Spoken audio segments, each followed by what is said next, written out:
Welcome on in, everybody, to the Auburn Undercover YouTube channel, Auburn Undercover podcast here in Jordan-Hare Stadium. My name is Nathan King, joined by Jason Caldwell. Jason, absolutely stunning. There is no other word for what we just watched today. As Auburn took on New Mexico State, you can say whatever you want about it. 26-point favorite in the game. New Mexico State had never beaten a Power 5 team before. Auburn is playing its best football this season. We were in Fayetteville talking this time last week about a 48-2 win over the Razorbacks. And Auburn comes home, and this wasn't just a fluke, Jason. No. I mean, New Mexico State just beat this team soundly on both sides of the ball. I guess just your impressions immediately. I mean, you've been covering this team a long time. This is one of the most shocking games, I think, in program history. Yeah, I mean, we've seen other games where you play an opponent, say a lesser opponent. I mean, that's a lesser roster. And it gets down to the wire. I've seen Auburn lose these games in my lifetime. I've never seen Auburn lose a game like that in my lifetime. Not to a group of 5 team or a non-power 5 team. It was surprising. It only reinforced my opinion, though, that this is an Auburn team that can't just roll the football out there and win. They're just not good enough to do that, and they tried to do that tonight. It's on the coaches. It's also on the players. It's on the entire organization, and I think they would tell you that. There was not one facet of the game that was good enough tonight. It started with the defense. Now, the offense wasn't very good either. The defense was atrocious. I mean, Pavia, he controlled the entire game at the line of scrimmage tonight, and Auburn didn't have an answer. He checked plays. He got them in right plays over and over and over again. And Auburn wasn't good enough on the line of scrimmage on either side of the ball after dominating the line of scrimmage last week against Arkansas. Yep. They weren't good enough on the line of scrimmage tonight to win this game. Yeah, past couple games. I mean, we were talking about it all week. Them with Vanderbilt and with Arkansas playing really well. This defensive front, I thought, was hitting their stride before this game. We'll start there on defense, Jason. We were talking to players after the game. A bunch of guys said, look, they wanted it more, and you could sort of feel that moxie from Pavia. Look, I know it was a bad play for him to, suplex Nehemiah Pritchett like that, but there was sort of an energy that New Mexico State had. Their sideline, everything about their whole operation today that just felt a lot more juiced up than Auburn's. Now, the look-ahead thing to the Iron Bowl, was it there? Probably. It's probably inevitable for that to be a thing, but especially on defense, Jason, there is no amount of looking ahead. There is no amount of underestimating an opponent that should lead to a performance like that where, like you said, this was the second best performance by a quarterback against Auburn this season, and the best one was Jaden Daniels, who's probably the best player in the country. Yeah, no, there's one thing to look ahead. We talked about it this week. You're not going to be able to play at this level for 12 games. It's not possible. You're not going to be able to do that. But what you can control is your preparation for the week, your mindset when you step on the field, and the effort you have when you get out there. Now, all the other things add it. But I thought that play, okay, that's your wake-up call. And it didn't happen. I thought so, too. It didn't happen. And, hey, you have to face the fact is that team on that sideline, they've been better. They look better today. They were certainly the team that executed the best. They were the team that seemed more poised throughout the game. The other part about it is that coaching staff did a heck of a job of getting them in position to make plays, whether it was the 3rd and 17, and I think it was the check line of scrimmage to get the running back freed right down the middle. There's nobody there. Fake punt going forward on 4th down and a kill shot. They did that, no pun intended. They did that all day long, and it looked like one team that was going, let's just get out of here and try not to lose. And this other team said, hey, we know how to win, and they did it again. It's funny to think about a conversation we had up in the press box for the game about Pavia. I think he missed some practice time this week.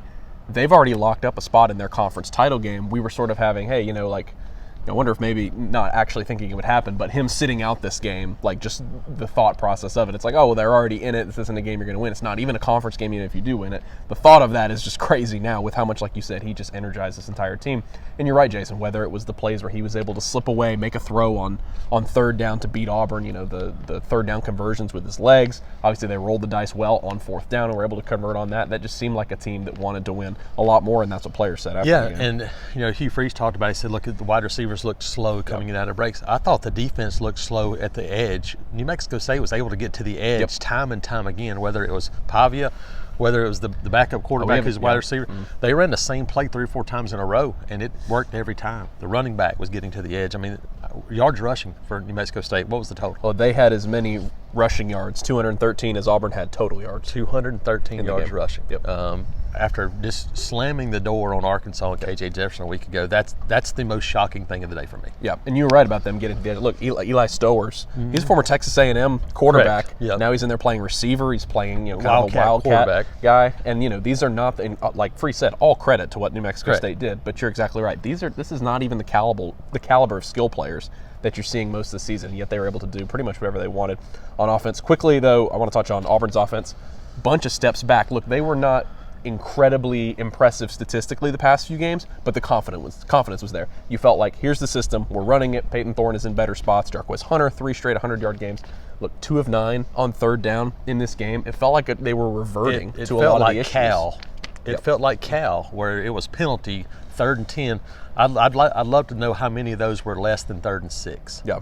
I don't know that there was any of them. They were all 3rd and longs because of one situation or another.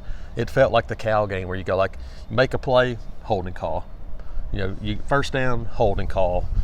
This offense is not designed to be getting 3rd and 16s. Yeah. And combine that with early game.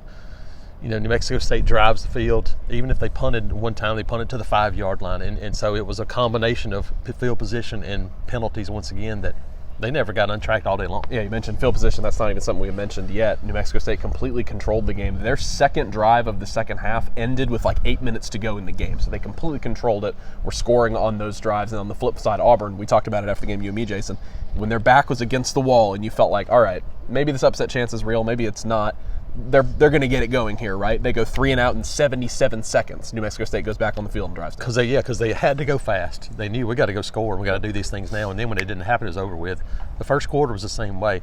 New Mexico State drives the length of the field, scores a touchdown. Auburn gets the ball back, goes 3 and out. New Mexico State drives down again. Auburn ran two more plays, and then it was the end of the quarter. Auburn ran 5 plays in the first quarter to 20 for New Mexico State. That almost was the entire game right there. It typified everything. Double up almost in time of possession, which is crazy. Yeah, 2.5 yards per carry for Auburn. This offensive line was just really kind of manhandled. Again, this was not a fluke. This was New Mexico State winning at the line of scrimmage. Sack adjusted 4.4 yards per carry. But this offense with Hunter, they had been a lot better than that the past few games. We'll close out here, Jason. I mean, the Iron Bowl is still going to be electric.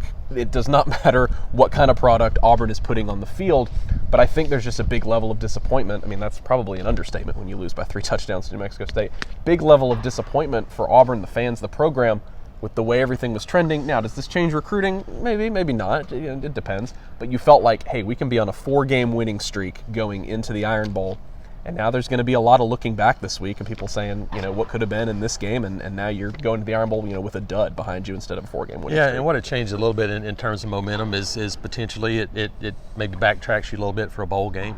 Maybe hurts you in some regard there. And some of that will depend on what South Carolina and Florida and some of these other teams do. But from a momentum standpoint, it halted. It did. Now, it's still there from a recruiting standpoint. One game usually doesn't have much of an impact. Especially in year one. Christian talked to guys tonight, and for those guys, they're like, hey, it's just a blip. They understood what they were signing up for, that this is a team that had some issues. Unfortunately for them, every one of those showed up in the worst possible time tonight, and they played a team that took advantage of it. Yeah, crazy outcome tonight in Jordan-Hare Stadium. Auburn falls 31-10 to New Mexico State. Again, next week is the Iron Bowl.